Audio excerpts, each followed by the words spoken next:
Welcome back to the Irregular Pioneer channel. I'm your host, Matt, and thank you for joining me for another video. Welcome back to the Irregular Pioneer channel. I'm your host, Matt. Thank you for joining me for another video. And if it's your first time here, welcome. Thank you for visiting my channel.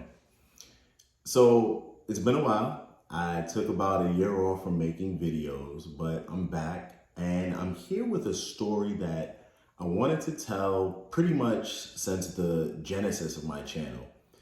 I started this channel 3 years ago, right after I had left the Jehovah's Witness organization. And part of the reason that I started the channel was because being a Jehovah's Witness in and of itself is a bizarre and unique experience. And having been a Jehovah's Witness elder, I felt like I had been in a bizarre and unique experience within a bizarre and unique experience. And so one of the things I wanted to do was share some of the stories of firsthand accounts of things that happened when I was an elder, because these things played a role in how I woke up. Realizing that, this Holy Spirit that the Jehovah's Witnesses believe in, whether it existed or not, it didn't have any kind of active force on the organization, and it definitely didn't in any congregation that I was in. And when you listen to this story and some of the other stories I've told on this channel, you'll see why. I mean, it was ridiculous. There were things mishandled so poorly. There were things covered up. And the more I saw these things happen, the more I heard stories of things like this happening locally and other places, across the globe. It's only but so long that you can continue to defend such ineptitude and say that there is a God guiding this organization. Even if you do believe in a God guiding a organization, it sure ain't the Jehovah's Witnesses. I'll tell you that much. And so, I just wanted to share this story because abuse is something that we talk about a lot as ex-Jehovah's Witnesses, but specifically more so child sexual abuse. We don't necessarily discuss domestic abuse as much. Of course, it is discussed, and there are a lot of great channels where you can find videos where people are discussing domestic abuse, especially ex-Jehovah's Witness women. But I just wanted to discuss this from my perspective as an elder, how it bothered me and it bothered some other elders, but how it didn't bother some other elders and they played a part in covering up what happened. It's hard to believe that 3 years ago this time I was still a Jehovah's Witness elder. But this story specifically happened in early 2017. So we had our meetings on Wednesday nights. And I'm from New York City originally. I was born and raised in Queens, New York. I was raised in this congregation called the Merrick Congregation. It was named after Merrick Boulevard in South Jamaica, Queens. Now, the congregation doesn't exist anymore, partially because of stories like this. It ended up being dissolved in late 2017. But this congregation was one that constantly had issues of cover-ups and, things just not being handled appropriately, from misappropriation of funds to abuse to, all kinds of things. It was just very haphazard the way the congregation was run. So one Wednesday, the coordinator of the elder body sends a text to all the elders and says, we need to have a meeting after the meeting is over. Okay, pretty routine, happens all the time. So we get to the meeting and he has a letter from his son. Now, this elder had 2 sons on the elder body.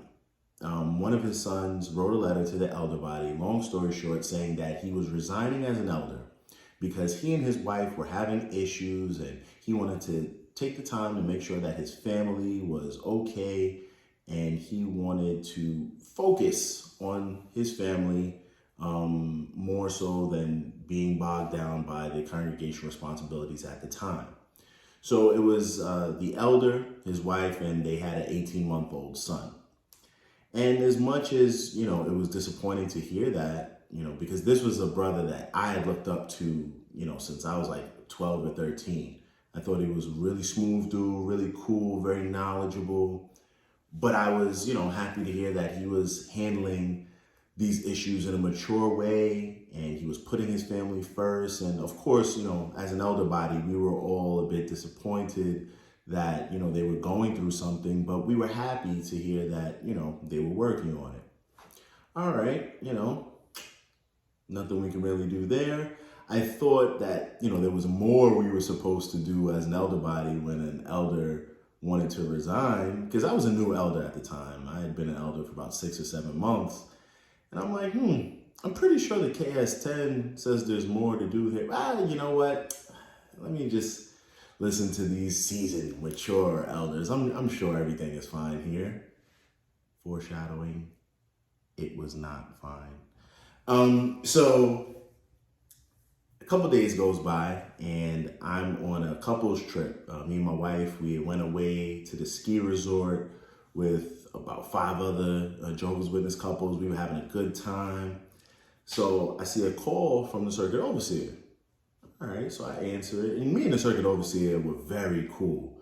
I don't normally use names on my channel too much, but I'll shout this guy out because even though he is still an active Jehovah's Witness, and I know he probably talks all kinds of shit about me because I am a mentally diseased apostate, this is one of the good guys in the Jehovah's Witness organization as far as I'm concerned. I know that by way of his position, some people wouldn't see him as a good guy, but I found him to be very pragmatic, very loving, very caring. The guy's name is Dan Houghton, and he's no longer a circuit overseer because he aged out. But just from my experiences with him, and I have no idea what he did as a younger circuit overseer, but from my personal experience with him, I thought he was a very loving guy.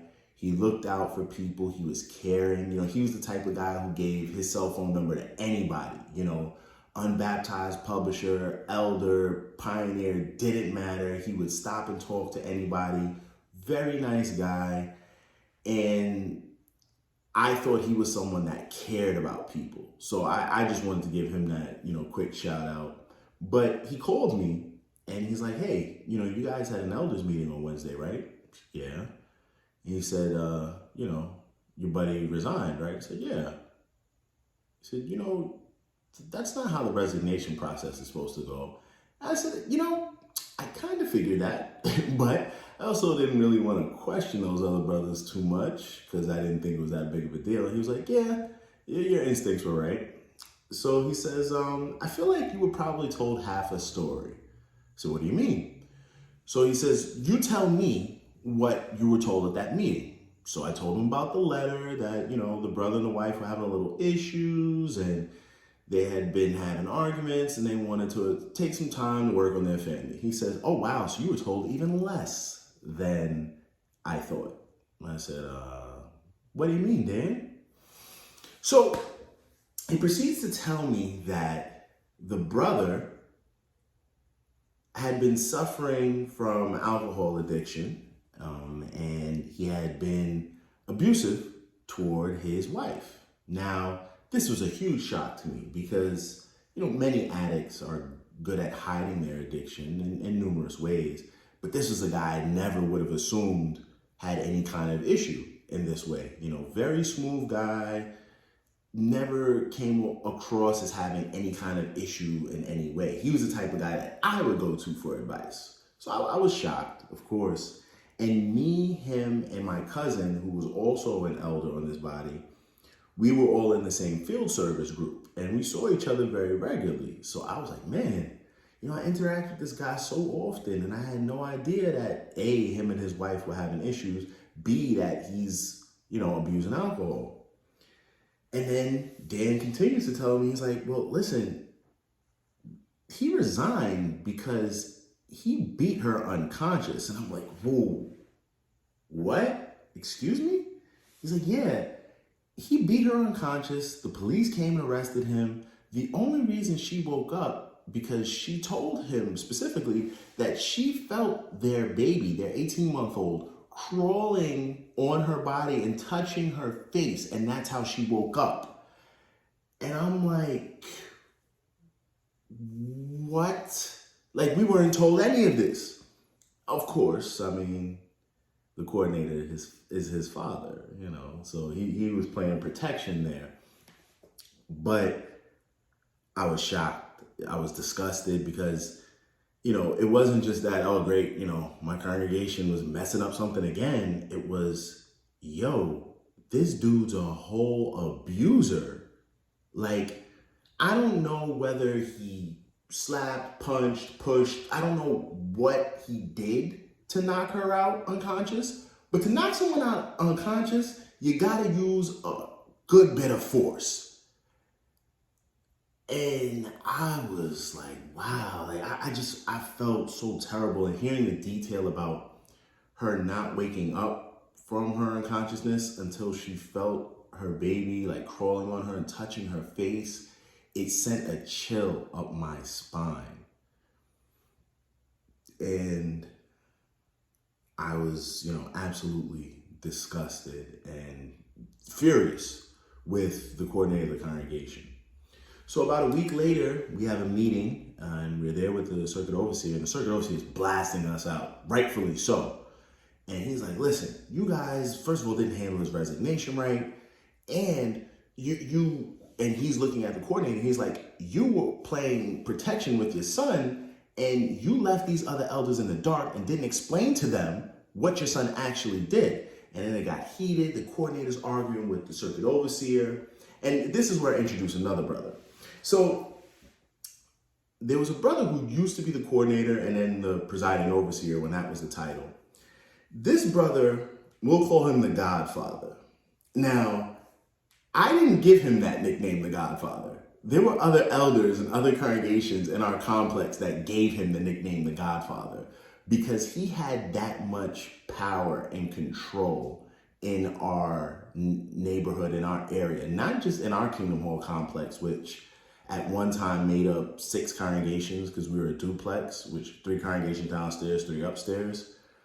But he had pull in congregations, other Kingdom Halls, because there were a lot of Kingdom Halls in my area, in South Jamaica and Jamaica, Queens in general, a lot of Kingdom Halls, and he had pull in a lot of places. So the Godfather was a good nickname because this dude had reach like Vito Corleone. And apparently he had known that the brother and his wife had been having issues, and he had been giving them counsel for months. Didn't tell anyone else, didn't tell me and my cousin was the group overseer, and I was another elder in the group. So I'm like, yo, so me and my cousin after the meeting, we go talk to the Godfather, and we're like, yo, why didn't you let us know about any of this? And he kind of just like brushed us off because this guy had been an elder for like 60 years at this point. And he's like, these young bucks questioning me. He's like, listen, we were handling it, it got out of hand, whatever. And he just walks away. And we're like, yo, really? It's like that? So we have a meeting about, I'd say maybe a week or 2 weeks after that, with an elder from our sister congregation and an elder from another congregation on our circuit.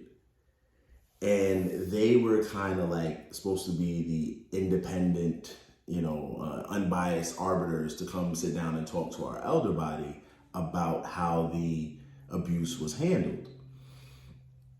And so they're basically telling us, like, listen, things were handled incorrectly. We do feel like there was a bias because of the relationship of, the elder and his father. And then the brother who I call the Godfather, he was a mentor to the coordinator. So he kind of had a role in covering up the issues and the abuse.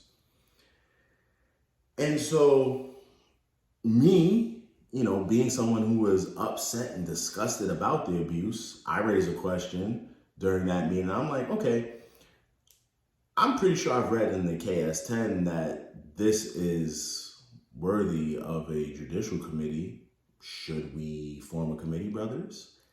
And it's funny, as much as these brothers should have said yes, they kind of punked out. And they were like, nah, yeah. Like, they wanted to say yes, but they're like, nah, I just don't think that's really necessary. We just want to focus on that family staying together and being loving. And I'm like, so we'll slap a judicial committee on anybody for anything, you know? You had a little bit too much enjoyment watching pornography, judicial committee. Smoke a little marijuana, judicial committee. Watch too many rated R movies, judicial committee. And I've heard of a judicial committee for someone watching too many rated R movies, which is wild. But the man knocked his wife unconscious. No judicial committee? What is going on here? So after that meeting, I called the circuit overseer and I'm like, yo, what's up with your boys? Like, why they scared? And this is a literal quote. And this is one of the reasons why I loved this circuit overseer. He was talking about one of the elders that was from our sister congregation. And he was basically calling him a coward. And he's like, listen, I'm a farm boy. And we had this saying, that guy wouldn't toss shit with a shovel. Now, I was like, did the circuit overseer just curse?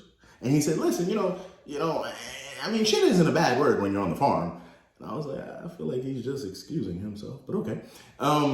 But he's like, listen, yeah, this guy, he was afraid to pull the trigger. And I'm like, yeah, he was absolutely afraid to pull the trigger. And I recall specifically after that meeting, because I was the one that brought up, should we have a judicial committee? The coordinator of the congregation came to me. He was like, hey, put your sword away, young brother. We don't need to have a judicial committee for everything. And I'm like, yeah, I just, yesed him. And I'm like, okay, buddy. But of course he's going to say that about his own son. He don't want his son to have a judicial committee. But his son deserved it. Shouldn't be out here knocking out your wife. You fucking maniac. But anyway, it was wild for me. And I'm truncating the story a little bit. I'm leaving out a few details, for sake of brevity. But it was wild for me to have gone through this experience where I was told half a story, right? The elders, we were told half a story. And there was no one who really stepped up beside myself and the circuit overseer to say, hey, things are being handled wrong here. Is there more action that we need to take? And it bothered me specifically. My cousin, as I mentioned, who was also an elder on the body, he was the secretary of the congregation. He was on the congregation service committee. And I had discussed the situation with him. And when we had that meeting, he said nothing. One of my other buddies on the elder body, another young elder, he said nothing. And I had lost so much respect for these guys because I'm like, we had these conversations and we were mad and we were talking shit with each other and we were like, yo, like this needs to happen and that needs to happen. When a meeting came, they were silent. I was the only one who stepped up and said anything, referring to the fact that this situation was covered up because of familial bias. And I was the only one who asked anything about a judicial committee or, and these guys just sat there like company men with their mouths shut, and it disgusted me. And I lost so much respect that day for my cousin, for pretty much the whole elder body. And I remember at that point, I was like, yo, I remember praying and I was like, Jehovah, please just dissolve this congregation. Like, we gotta go. This congregation is just not safe for people, spiritually, physically, emotionally, in any way. This congregation is trash. And I remember I felt like Jehovah had answered my prayer later in the year when we finally did get dissolved. But yeah, long story short, that is how my congregation, the Merrick congregation from Jamaica, Queens, covered up domestic abuse. And It's one of many stories that I have as to why I no longer believed in the Jehovah's Witness organization. I'm glad I broke free from it. And I feel like in many ways, if I hadn't served as an elder, I wouldn't have gotten out as quickly. So I am thankful that I was able to see behind the curtain in that extent, especially as such a young man from a young age, being appointed as an elder at age 24. I'm glad that I got the chance to see what happened and experience these things, because now I can tell others about my experiences and warn others about the Jehovah's Witness organization. So that was another ex-elder story of mine. I have many more to come. I got a couple more videos coming up in the next few weeks. They're already recorded. We're ready to go, and this channel is going to get back popping like I was a couple years ago, because there's plenty more exposing of the Jehovah's Witnesses that needs to be done. And there's, a lot of work to be done in the ex-Jehovah's Witness community, and we need to talk about some things. So, signing off, I'm Matt, aka the Irregular Pioneer. Please join me again soon, and I'm looking forward to hearing from y'all in the comments. One love.